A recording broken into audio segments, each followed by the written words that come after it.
লোকসভা ভোটের মুখেই আচমকা লাইমলাইটে বসিরহাট কেন্দ্র, সৌজন্যে সন্দেশখালী কাণ্ড। ফলত এই কেন্দ্র নিয়ে শুরু থেকেই ছিল জোর জল্পনা। তৃণমূল ইতিমধ্যেই সন্দেশখালীর ক্ষতে মলম দিতে বেছে নিয়েছে এখানকার ভূমিপুত্র এবং বসিরহাট সাংগঠনিক জেলা তৃণমূলের সভাপতি হাজী শেখ নুরুল ইসলামকে। তার বিপরীতে বিজেপি প্রার্থী হিসেবে ঘোষিত হল রেখা পাত্রের নাম।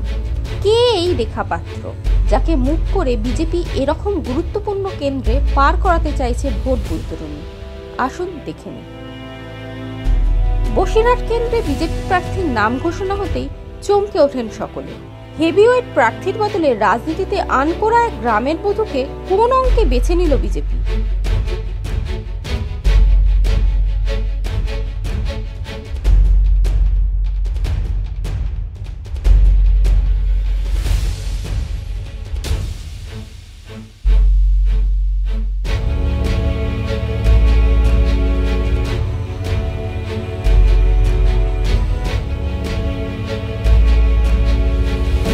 চমকটা আসলে সেখানে। সূত্রের খবর, বসিরহাট কেন্দ্রে প্রার্থী বাছাইয়ে হস্তক্ষেপ করেছিলেন স্বয়ং প্রধানমন্ত্রী নরেন্দ্র মোদী।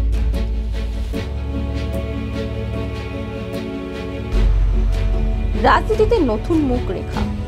সন্দেশখালীর বাসিন্দা সে। সন্দেশখালীর প্রতিবাদের মুখ হিসেবেই তিনি প্রথম প্রচারের আলোয় আসেন।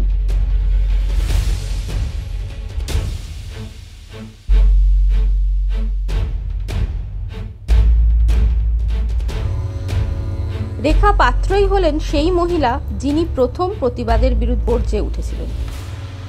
রেখা পাত্রই হলেন সেই মহিলা যিনি প্রথম অত্যাচারের বিরুদ্ধে গর্জে ওঠেন।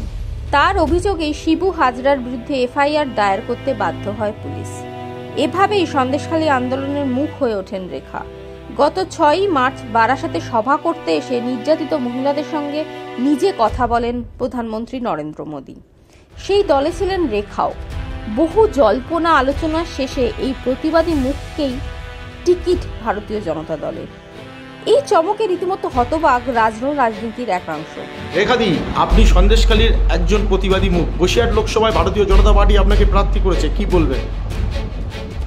দেখুন, আমি প্রথমত বলবো মাননীয় নরেন্দ্র মোদীজিকে, ওনাকে অসংখ্য ধন্যবাদ। উনি আমার মতো একজন গ্রাম্য মহিলাকে প্রার্থী করার জন্য আর এই সন্দেশখালী বসিরহাট জেলার মা বোনেদের পাশে দাঁড়ানোর জন্য আমি সর্বদাই ওই মা বোনেদের পাশে থাকবো আর ওনাদের হয়ে আমি